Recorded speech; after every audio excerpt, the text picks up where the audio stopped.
Hoy vamos a empezar en la historia del mundo un ciclo de 3 programas sobre la historia de las Olimpiadas modernas, desde el momento en que se reanudan en 1896.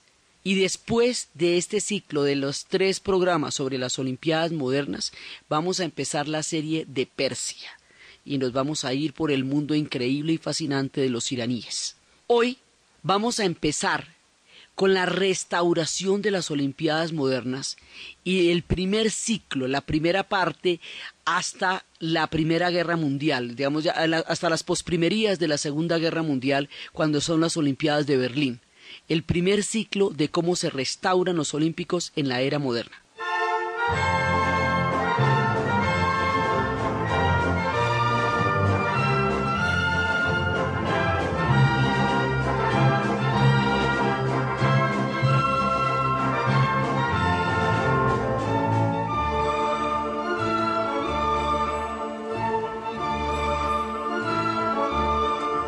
Para explicar la restauración de las Olimpiadas en 1896 hay que tener en cuenta una figura histórica de cantidades de facetas, un personaje complejo, increíble, maravilloso, utópico, digamos un tipo romántico en el sentido histórico de la palabra, el barón de Coubertin, Pierre de Coubertin.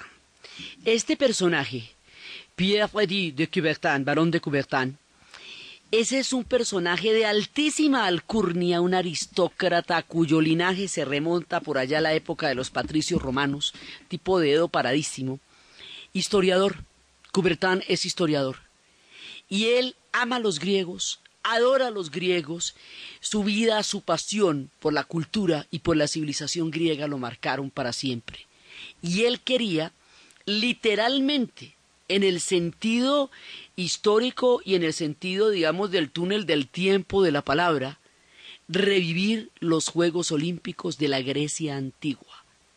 Y sin este espíritu embriagado y utópico, que miraba horizontes que en su momento todavía no existían, no podríamos estar celebrando los Juegos Olímpicos en la actualidad, porque él le metió toda la ficha.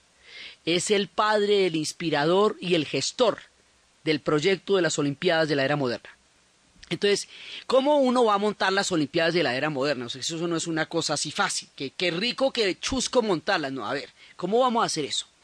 Hay un antecedente. En Grecia, después de que Grecia se había independizado de Turquía, la manera de ejercer su independencia, su soberanía, era recuperar todo su legado y recuperar su posición en Occidente y su influencia en Occidente como una manera de reafirmarse y construir la identidad después de haber estado mucho tiempo bajo el Imperio Otomano, que tenía un sello cultural tan diferente a los griegos porque eran musulmanes y los griegos pues tenían una historia completamente distinta a la suya. Entonces, para diferenciarse, para ratificarse, para afirmarse y para, digamos, crear ese imaginario histórico de la modernidad sobre la gloria de la antigüedad, ellos habían hecho los Juegos Panhelénicos. Estos Juegos Panhelénicos, es decir, los juegos entre los griegos, pan es todo, sí, eso lo hemos hablado, panarabismo, paneslavismo, sí, y helénicos, pues es de Grecia. Ustedes van a ver que los atletas dicen es Elas, no dicen Grecia, Elas, que es como se dice su patria en griego. Entonces, ellos ya tenían cierta experiencia porque habían organizado 4 juegos de estos. Entonces hay que hablar con los griegos y echarles la carreta y contarles cómo es la cosa y qué quieren y tal. Entonces, efectivamente, eso es lo que hace el barón de Coubertin. Por otro lado, los ingleses también tenían como una especie de olimpiadas que eran juegos de aristócratas, pero que también llevaban una serialidad, una secuencia. Entonces, el barón de Coubertin, que es él mismo un aristócrata, va codeándose, digamos, va contactándose con estos 2 parámetros, ¿no? Que Grecia primero que todo y Londres, pues Inglaterra, para tratar de universalizar algo que sea restaurar los juegos griegos, pero ya con un carácter universal. Hay que tener en cuenta que estamos en el siglo XIX. que el siglo XIX es un siglo utópico, que es el siglo donde la humanidad conoció el futuro, la revolución industrial, pero también el pasado, porque es en el siglo XIX donde se descubre Troya, donde se descifra la escritura cuneiforme, donde se descifra el enigma de los jeroglíficos a través del trabajo de Champollion, donde se descifran las historias de los persas. Es el siglo XIX el que nos va a dar la antigüedad y el futuro. Así que dentro de ese espíritu de Schliemann, tratando de descubrir Troya, el barón de Coubertin va a restaurar las Olimpiadas de la antigüedad en la era moderna en condiciones igualmente utópicas. Y por lo tanto, pues va haciendo contactos por un lado y otro, y la idea de hacer las Olimpiadas en las ciudades, porque fíjese que los olímpicos no se le dan a un país, se le dan a una ciudad, a diferencia de los mundiales, que son varios circuitos en varias ciudades de un solo país. Aquí se le dan lo que va a ser a las ciudades, porque los griegos tenían ciudades-estados, y esas ciudades-estados eran las polis, y los juegos se daban entre las polis. Así que dentro de ese mismo espíritu, el varón busca ciudades, más no países. El primero, evidentemente, pues tiene que ser Grecia. Sería chévere en Olimpia, pero está muy adentro, es un poco complicado. Así que las primeras Olimpiadas de la era moderna se hacen en Atenas, en 1896. Y eso es montarlas, digamos, como el formato de cómo sería aquello de formar una Olimpiada en la modernidad. Participan 13 países y ahí es cuando estábamos viendo la historia de Spiridon Louis, el panadero griego que ganó la maratón, que fue un orgullo para su país porque ellos no se imaginaron que en las condiciones de reciente independencia en las que estaban pudieran realmente tener un vencedor de tales características. Fue un emblema. En esa Olimpiada participan Alemania, Australia, Austria, Bulgaria, Chile, Dinamarca, Estados Unidos, Francia, Gran Bretaña, Hungría, Suecia, Suiza y obviamente Grecia. Son 42 pruebas de 9 deportes y en ese momento hay 311 atletas, de los cuales 197 pues eran griegos. Entonces empiezan a crear lo que son las Olimpiadas y las reglas de las Olimpiadas, y uno de los campeones, James Connolly, cuando gana la medalla de oro empieza a dar vueltas por todos lados gritando la palabra Nike, Nike, que significa victoria, otros lo leen Nike, y empieza la maratón. Digamos, la maratón no estaba incluida en los Juegos antiguos de Grecia. No es un deporte olímpico antiguo, sino es la famosa historia de Filipides, cuando ellos ganan la batalla de Maratón, que corre a contarle a los griegos que se ganó la batalla, porque cuando una batalla se pierde, las ciudades desaparecen, las matan a todas, o sea, nadie sobrevive a eso.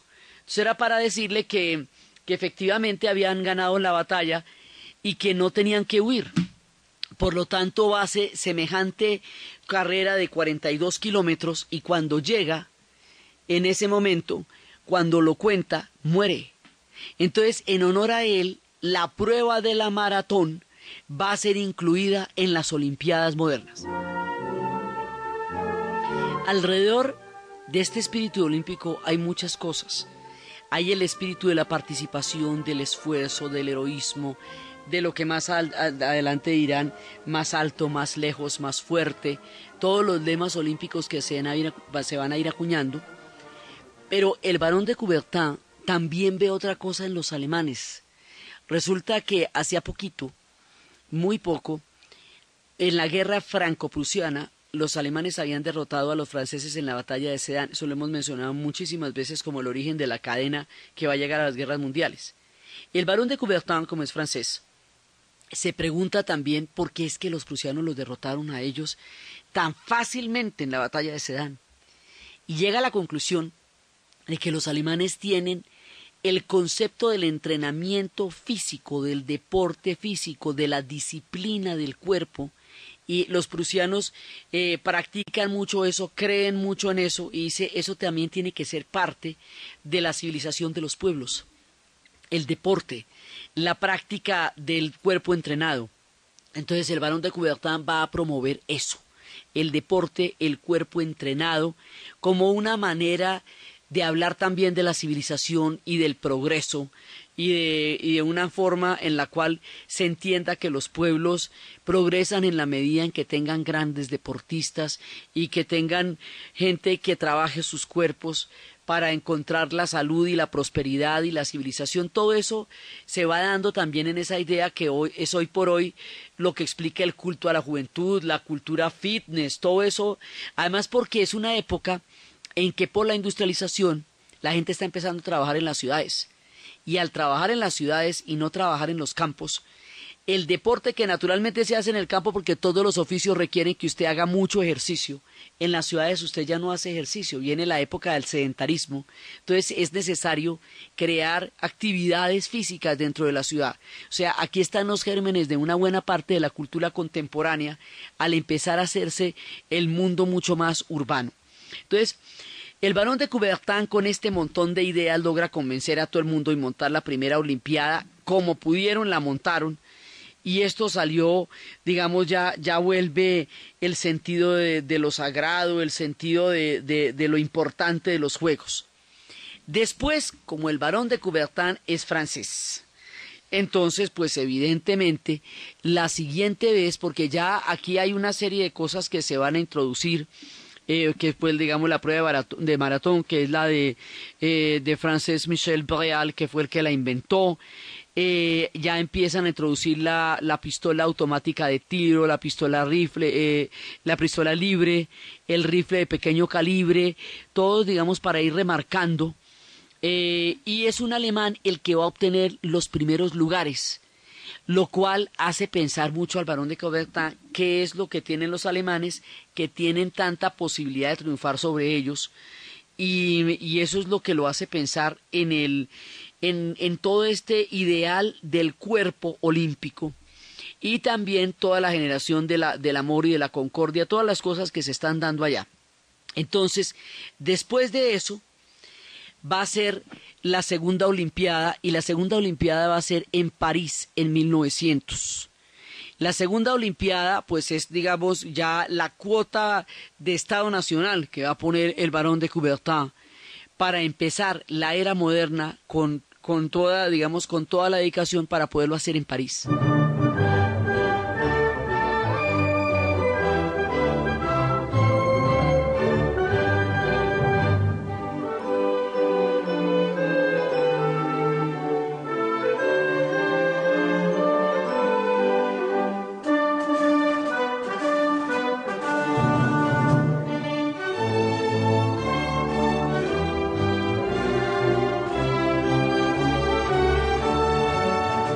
Pero en París tenemos un problema por lo cual no nos van a salir lucidas, que digamos, las Olimpiadas.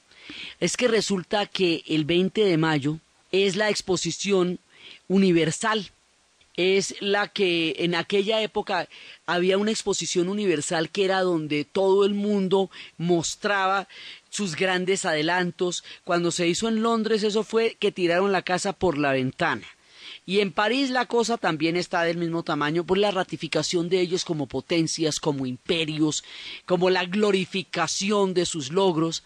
Y es tan importante la exposición que finalmente no le van a parar bolas a las Olimpiadas. O sea, exposición le va ganando a las Olimpiadas.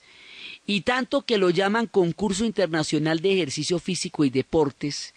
Y París estaba en pleno verano, y los Juegos perdieron la relevancia que se quería que tuvieran, y el dueño, el director de la gran exposición, Alfredo Picard, consideraba que no era un evento que tuviera, digamos, ni siquiera la talla de la exposición. Sin embargo, ahí como se pudo, se hicieron, y se hizo la maratón, y se hizo, digamos, lo que pudieron. Y de todas maneras participaron 22 países, ya muchos más, porque pues París es la ciudad luz y estamos a comienzos de siglo y es el país de la Belle Époque y es el momento de los grandes movimientos artísticos y todo. Entonces París jala mucho, pero el evento todavía no tiene el brillo ni la importancia que el Barón quiere que tenga. Sin embargo, ahí ya hay equitación, fútbol, gimnasia, golf, natación, ahí hay polo, remo, rugby, tenis, uno que se llamaba tira y afloja, que era la gente en una cuerda, unos tirando para un lado y otros aflojando para el otro. Hay tiro con arco, vela, waterpolo, y logran hacer la primera sin que se les vaya la mano pues de lo divina, no. Pero ahí se logra, porque es que esto se demora, digamos, de aquí a que los olímpicos sean lo que hoy son y tengan toda la consolidación, el éxito, eso van entrenando poco a poco, hasta empezar a hacer bien las cosas, ¿sí? Antes no existían villas olímpicas, en Atenas las competencias se hacían en el mar, las del agua se hacían directamente en el mar, y en Francia se hacían en el río Sena. O sea, no había un escenario olímpico construido específicamente para los eventos, sino se hacía ahí donde estaban. Esto se va perfeccionando hasta ser la cosa increíble que es hoy, pero en aquella época se lo fueron inventando como todo en la vida, ¿no? Toda cultura humana y toda construcción humana es una invención que se hace poco a poco. Entonces, ya, pero sí hay gente de muchos países, porque de todas maneras París era París y eso pues no hay ninguna discusión al respecto. Ahora, es una cosa muy importante. En las Olimpiadas de París de 1900, por primera vez participan las mujeres. Antes no, y durante las Olimpiadas griegas de la era de la antigüedad, las mujeres no participaban. Entonces, ya en ese momento está empezando el feminismo, o sea, los movimientos que después van a tener toda la fuerza del sufragismo están empezando ya a darse en Inglaterra y en Europa, y eso también, digamos, empieza a tener cierta relevancia, y son las primeras mujeres que van a empezar a participar desde 1900, en la primera no en esta, y hay una mujer que se llama Charlotte Cooper, una británica, que es la que va a ganar en tenis, y otra que es Hélène Prévost, una francesa que va a ganar en golf. Pero había deportes que el varón no consideraba que eran femeninos, como el atletismo, eso siempre le pareció que eso no era cosa de mujeres, pero es la primera vez que participan. Entonces, finalmente van a hacer su olimpiada y ahí, bueno, va la segunda. Las olimpiadas se cuentan en serie, ocurran o no, digamos, eso es un espíritu que se echa a andar y lo importante también es hacerlas. Entonces las hicieron, listo, ya les quedó su olimpiada, más o menos, pero les quedó. Ahí salimos de eso. El Barón de Coubertin no quedó todavía contento porque lo que él se imaginaba es una cosa mucho mejor organizada. En la maratón se perdía la gente por las calles porque no estaba señalizada. Entonces la ganó un francés, pues porque es de allá. Entonces ese sí sabía dónde quedaba la meta, encontró 2 atajos y ganó. De eso todavía se perdía la gente. Digamos, no, como le digo, no existía todavía el tema de una villa y una... No, eso todavía era bastante desorganizadito. Entonces, las siguientes Olimpiadas, las de 1904, van a ocurrir en un lugar singular e inesperado. En San Luis, en Missouri, en Estados Unidos, pero por allá en el profundo sur. Y dice, ¿por qué nos vamos por allá tan lejos? Son las épocas de Theodore Roosevelt. Acuérdese que un año antes había sucedido lo de Panamá, pero además, y el hombre pues se quería comer el mundo de un solo bocado. Entonces, las Olimpiadas se van a hacer en el lugar en donde existe una gran cantidad de algodón, porque la riqueza algodonera era algo que quería resaltar en ese momento Roosevelt como una viabilidad económica para hacerlas, por un lado, y por el otro lado porque se estaba cumpliendo el centenario de la anexión de Luisiana a los Estados Unidos, cuando Napoleón en una crisis financiera se la vende, y entonces pues ahí montan sus Olimpiadas. No va a llegar mucha gente porque a los europeos les parece que eso queda lejos. Pero así, con ese espíritu country del sur, los olímpicos se van a trasladar a Missouri. Well, today I had my number changed. It seemed like the natural thing to do. At last, I put my name where it ought to be. Estas primeras Olimpiadas en Estados Unidos ya incluyen el boxeo y la lucha libre. Y es una, digamos, es casi muy curioso que se vayan a hacer por allá en una tierra tan lejana y todavía no tienen la fuerza. Pero además hay otra cosa. Pues este es uno de los estados más racistas del sur de los Estados Unidos y es en plena época del racismo y les da por hacer por allá es que unas olimpiadas, unos días antropológicos y es cuando ponen personas de diferentes razas que no sean las blancas, como negros, indios y asiáticos, a correr a manera de curiosidad. Y al Barón de Coubertin esto sí le parece espantoso. Dice que eso es una indignidad, que semejante cosa no puede tener ningún sentido, sino que algún día estas razas que ellos consideran antropológicas lo superarán en todos los deportes y les darán una gran lección, que fue lo que efectivamente va a ocurrir en el futuro. Entonces estas olimpiadas no se hacen en una de las grandes ciudades de los Estados Unidos, sino por allá en la lejana Missouri, donde todavía existía, pues en ese momento el racismo estaba totalmente intacto, no habían empezado los movimientos por los derechos civiles, así que el espíritu olímpico se ve, digamos, un poco mareado por el carácter que tenía Missouri en esa época y por las condiciones tan fuertes en las que vivía la población negra en el sur de los Estados Unidos en esa época. Swing low, sweet chariot, coming for to carry me home. Swing low, sweet chariot, coming for to carry me. En estas olimpiadas ya se inventa el cronómetro que marca, ya hay digamos un cronómetro que puede, que 21.6 que marca bastante bien, y en estos días antropológicos, que eran los que estábamos hablando, el Barón de Coubertin decía, en cuanto a esta farsa ultrajante, perderá todo su atractivo cuando esos negros, pieles rojas o amarillos, aprendan a correr, saltar o lanzar y dejen a los blancos muy detrás suyo. Eso casi que inmediatamente empezará a ocurrir cuando se vayan a volver grandes atletas. En esa época ya los cubanos están ganando medallas, lo hayan ganado desde 1900. Los cubanos están metidos desde el comienzo casi y les ha ido siempre muy bien en los olímpicos, incluso en de etapas muy anteriores a la revolución. Uno de los atletas que ganó medallas también participó en la guerra de independencia de Cuba contra España. Y están figurando, digamos, desde siempre, Félix Carvajal, que viajó desde Cuba con los recursos que obtuvo y quedó en cuarto lugar y, digamos, va dejando muy en alto el nombre de la isla.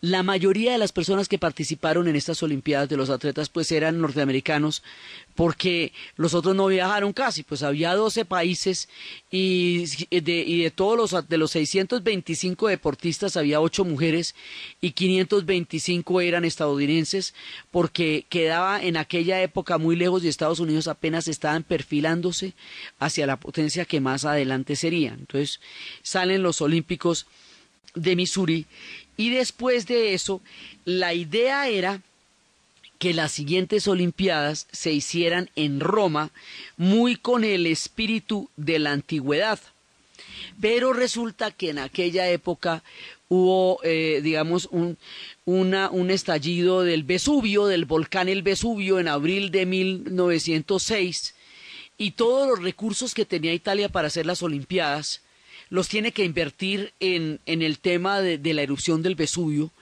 razón por la cual los Juegos terminarán celebrándose en Inglaterra, y el rey Eduardo VII es el que empieza a erigir las instalaciones deportivas para los Juegos. O sea, los ingleses ya saben de esto, organizaron tempranamente los Olímpicos, son parte del espíritu desde su propia iniciación, porque también es uno de los elementos con los cuales les va a contar el Barón de Coubertin para poder hacer las primeras olimpiadas. Así que esto que están celebrando ahora tiene antecedentes importantes en el imaginario colectivo y los hace sentir tan orgullosos y tan plenos como se les está viendo en estos días cuando están disfrutando tanto de sus olímpicos.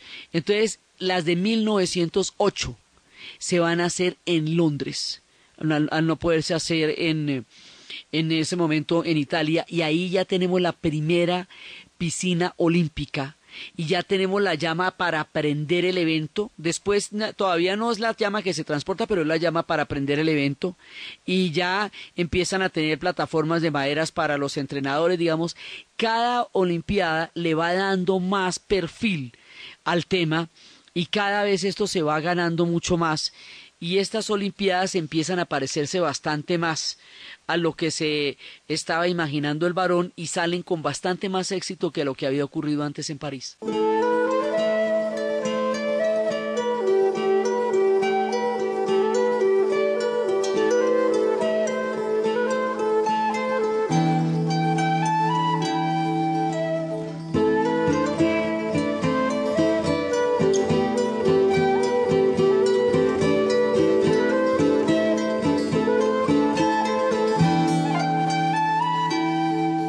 Y esa nos sale chusca, pero la que nos va a salir linda, titinísima y divina, como quería el barón de Coubertin, la que a él sí le va a parecer que sale como tocaba, es la de Estocolmo de 1912. En 1912 Estocolmo hace las Olimpiadas. Ellos también son gente que ha estado metida en el deporte. La gimnasia sueca, pues evidentemente la tienen ellos. Han tenido también todo un espíritu de educación del cuerpo, son sistemáticos, metódicos, y les sale una olimpiada bastante buena. Y ahí asisten países como Egipto, Islandia, Suráfrica, Turquía, y ahí en la maratón el portugués Francisco Lázaro va a morir súbitamente antes de llegar al maratón. Es el primero que va a fallecer, por supuesto, después de Filipides, porque el hombre se había puesto como una especie de lodo en el cuerpo para no sudar, y estaba haciendo un calor terrible y se deshidrató, y el hombre se les murió en plena maratón. Entonces, pues eso, digamos, es como de las cosas así muy fuertes que va a pasar allá. Ahí las pruebas se van a realizar en 10 días, que es bastante más de lo que se hace al principio, y digamos, las pruebas se hacen mucho más estables y empiezan a tener ya como, ya por ejemplo, los elementos del photo finish, ¿sí? Y empiezan a tener cronómetros eléctricos semiautomáticos.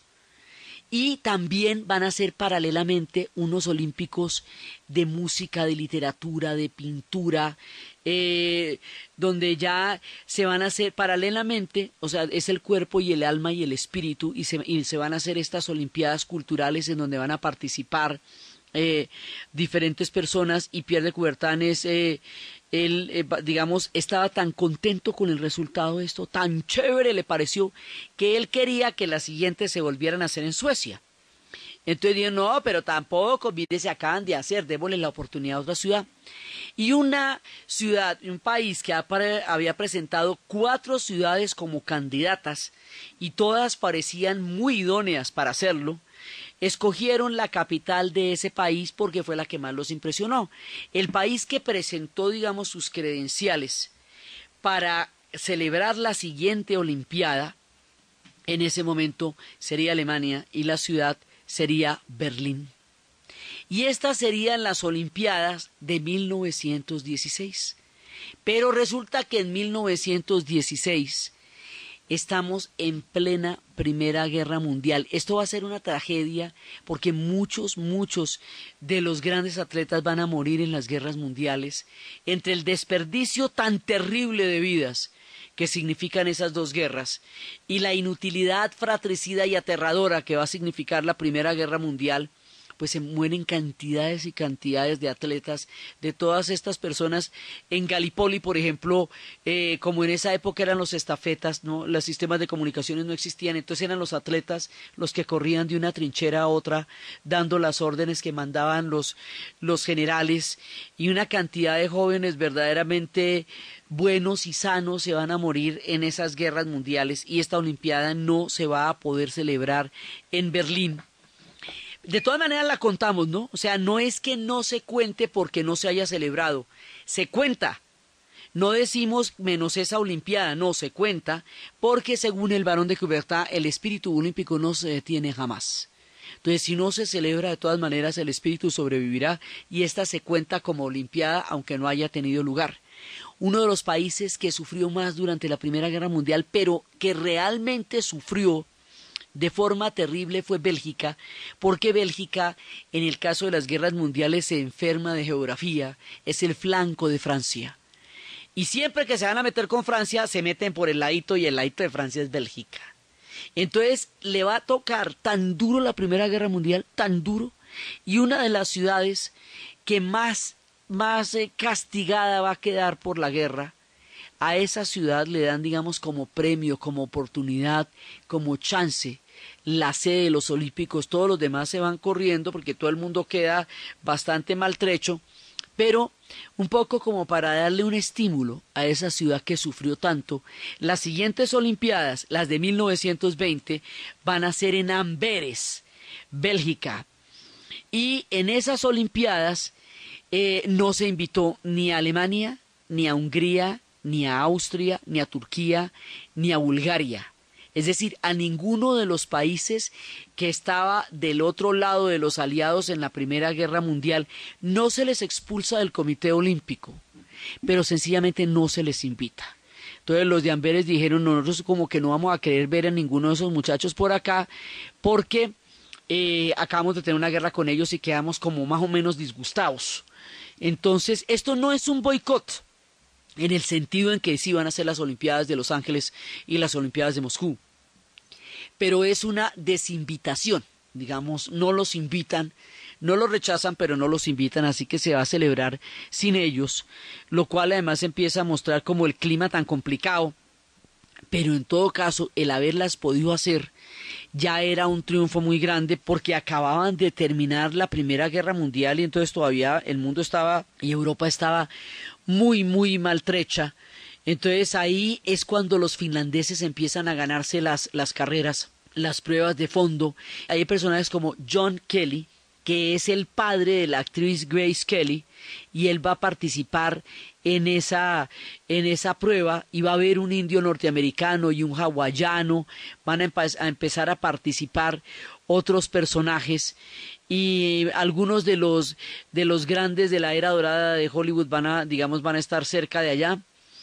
Y entonces resulta que estas Olimpiadas, digamos, van a tener como el hecho de existir.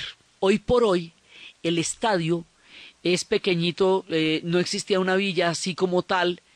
Parecería que no existieron esas Olimpiadas, pero las calles que rodean a ese estadio tienen los nombres de los deportes que se jugaban allá. Tienen los nombres de la calle del hockey, de la calle de la jabalina, de la calle de los deportes olímpicos, que nos muestra que por allá pasaron los olímpicos, aunque no quede la huella física de las instalaciones, más que un viejo estadio que está rodeado de calles que nos cuentan que allá existió una olimpiada. Ahí está recordando el discóbulo, y ahí, digamos, este es como el renacer, porque este espíritu una y otra vez va a volver a existir a pesar de todas las pruebas. Una de las razones más valiosas de las Olimpiadas es la capacidad que tienen de volver a existir aún después de los tiempos más duros, y en la que le toca el barrigazo de la posguerra es Amberes, que en ese momento lo recibe como casi como digamos como un acto de fe a un país tan supremamente castigado. Ahí ya está Ecuador, Haití, Letonia, Filipinas, Uruguay, y ahí es donde está el lema de Citius Altus Furius, más fuerte, más rápido, más lejos, que es el que va a caracterizar. Y ahí en esas Olimpiadas es cuando ya, digamos, empiezan a consolidarse bastante. Entonces salen las Olimpiadas de Amberes.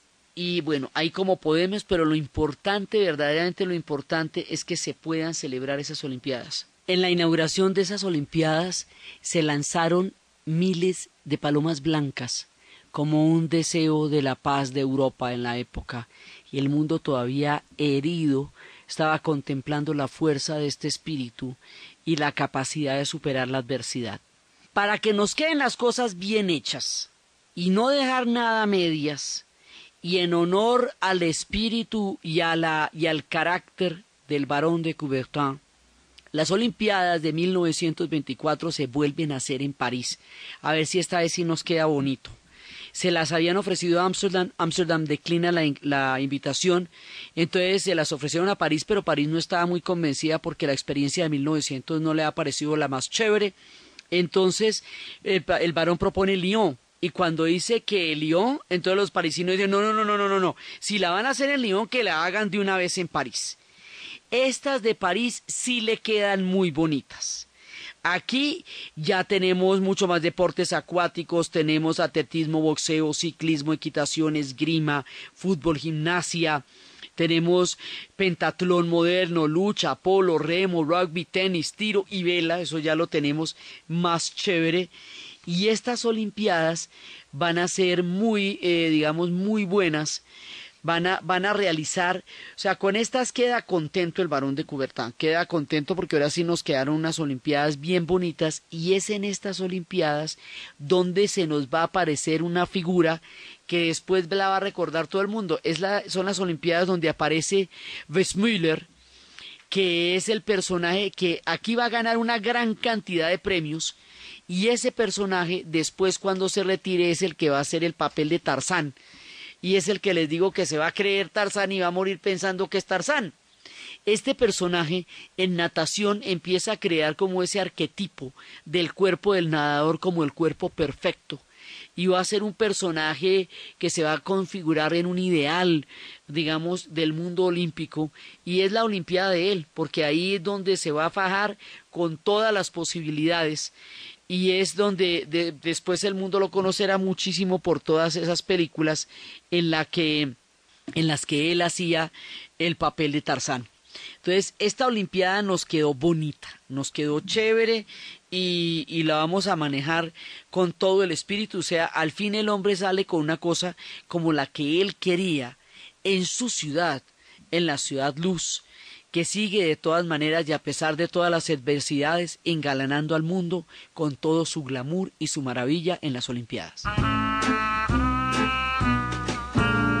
Fibre de verre, je ne sais vibrer qu'en paratonnerre, je suis condamné à l'éclair, la foudre éphémère, car si l'on m'aime, l'on doit me consumer, mais demain, oui demain, j'en fais le serment. Luego, ya empiezan a funcionar los Olímpicos de invierno, ¿no? Ya empiezan a hacerse de manera paralela.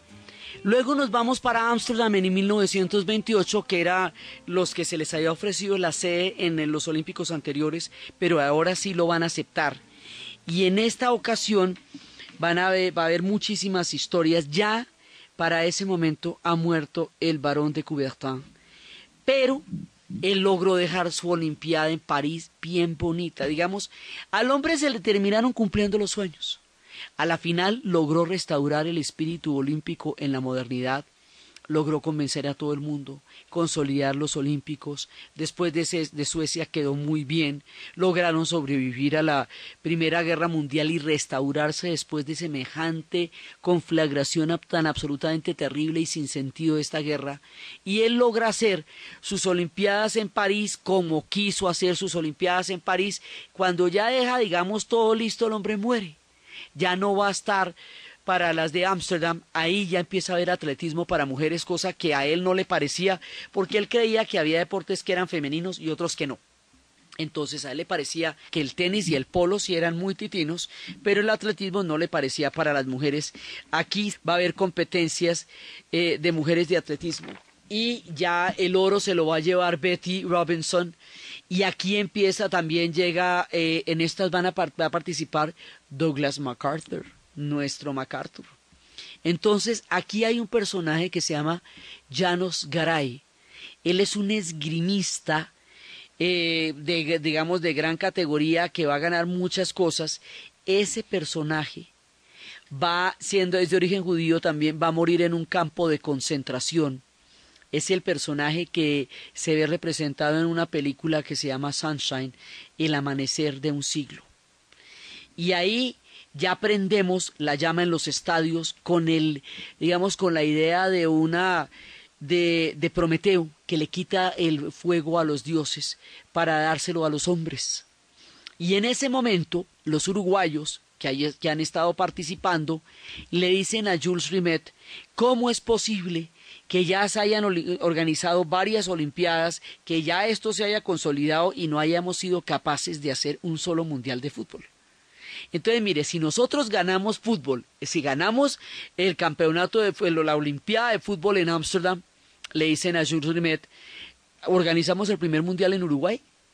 Y dice, bueno, va para esa. Y la ganan. Y organizan el primer mundial en Uruguay en 1930. Que es además, digamos, nadie le para bolas tanto a Uruguay, les parecía muy lejano, pero finalmente hacen su primer mundial. Y el mundial es un hijito de las Olimpiadas. Y ahora pues es todo lo que es, pero resultaba porque había fútbol en los Olímpicos, pero decía, pero ¿cómo es que no podemos organizar un mundial si todo el mundo juega fútbol? ¿Qué pasa? Y lo logran organizar. Entonces, las siguientes Olimpiadas van a ser en Los Ángeles.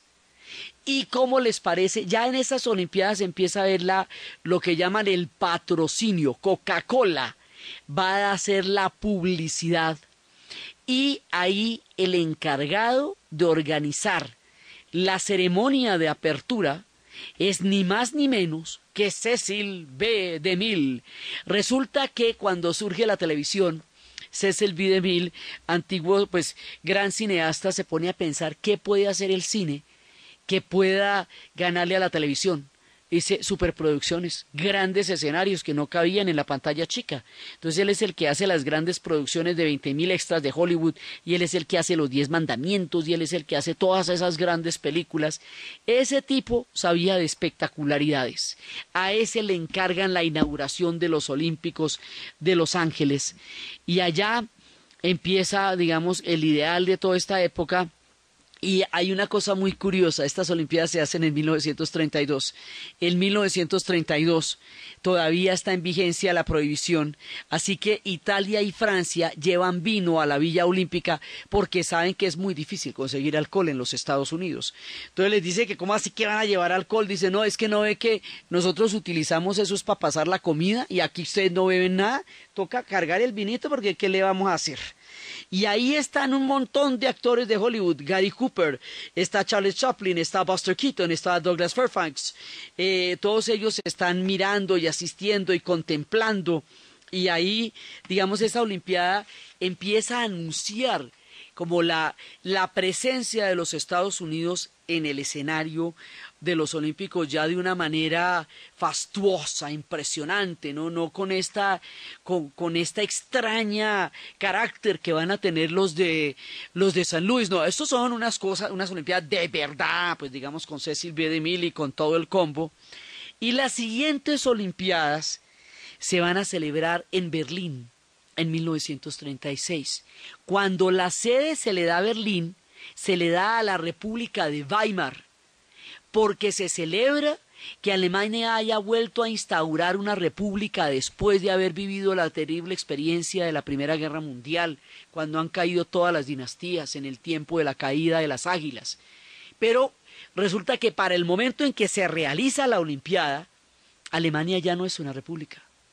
Hitler ya ha subido al poder y va a utilizar todo el espíritu olímpico para los fines propagandísticos, lo que va a ser el proyecto del Tercer Reich. La manera como Hitler va a hacer esto, la propaganda que le van a meter y la cachetada que va a significar el triunfo de Jesse Owens para esta idea de razas superiores que se está intentando imponer Hitler a través de la Olimpiada, es lo que vamos a ver en el siguiente programa. Entonces, desde los espacios del heroísmo humano, de la superación, de los esfuerzos, del triunfo, de la competencia, del increíble tesón, del carácter utópico y romántico del barón de Coubertin y de todos los hombres y mujeres que empeñaron sus corazones y sus vidas para hacer posible la restauración de este magnífico espíritu en la era moderna, en la narración Diana Uribe, en la producción Jessy Rodríguez, y para ustedes, feliz fin de semana.